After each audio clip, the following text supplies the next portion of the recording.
En intégrant la pratique précédente dans votre vie, celle-ci va obligatoirement changer.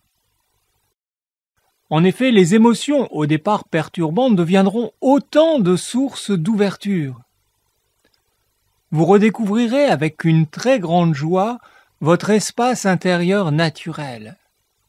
Et dans cet espace naturel, vous constaterez la naissance et l'épanouissement de vos plus belles qualités, de vos qualités merveilleuses.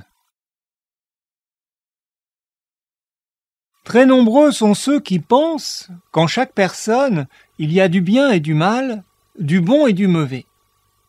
Avec cette pratique, vous constaterez que lorsqu'on peut aller jusqu'à l'essence de l'être, à ce niveau, c'est l'amour, la joie, la sagesse, la gentillesse, la douceur, la générosité et toutes les qualités merveilleuses qui naissent et se déploient naturellement. Et ce n'est que lorsqu'on perd le contact avec cette essence, cette ouverture, cette lumière, que l'esprit s'obscurcit et qu'alors les perturbations arrivent entraînant des comportements néfastes vis-à-vis de soi-même et vis-à-vis des autres.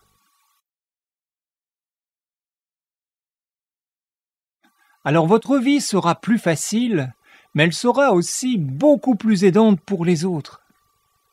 N'oublions pas en effet que votre objectif n'est pas d'aller mieux pour vous-même, mais d'aller mieux pour plus rayonner, et qu'ainsi de proche en proche, chacun aille mieux et rayonne plus. Votre objectif est de contribuer à l'épanouissement d'autres êtres humains, et donc à l'épanouissement de l'humanité. Cette pratique, qui vous met en contact avec la plus grande des ouvertures intérieures possibles, vous donne un espace infini. Vous pouvez donc beaucoup mieux accueillir vos propres perturbations. Aussi, si par exemple quelqu'un vous dit un mot blessant, vous aurez tout l'espace pour accueillir cela. Et ainsi, sans calcul, sans technique de négociation, ni stratégie de communication, vous pourrez avoir une réponse qui sera beaucoup moins dans la réaction et beaucoup plus dans l'ouverture.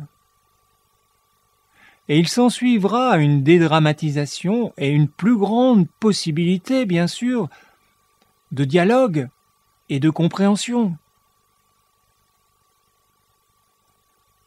Vous voyez bien qu'ici, au final, cela va aider l'autre à s'ouvrir et à avancer.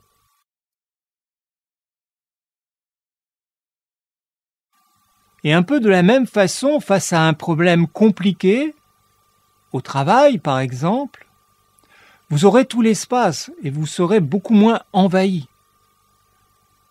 Vous aurez alors beaucoup plus de facilité pour développer votre créativité et imaginer des solutions bénéfiques, alors qu'auparavant, trop envahi, trop perturbé par l'événement, vous auriez eu beaucoup de difficultés à trouver une solution satisfaisante.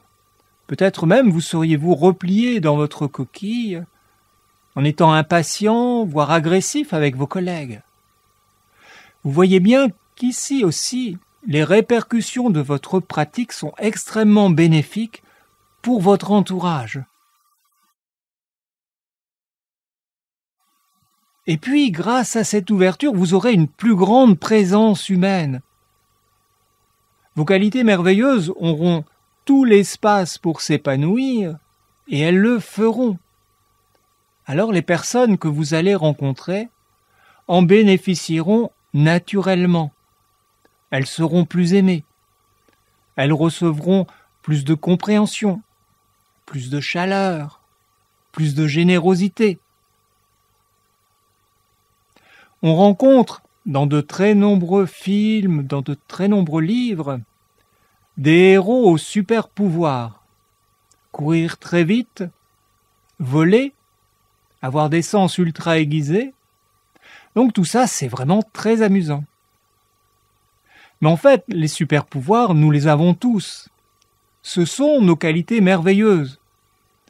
Et elles peuvent faire bien plus, bien mieux que ce que peuvent faire des hommes volants, araignées, chauves-souris, que sais-je.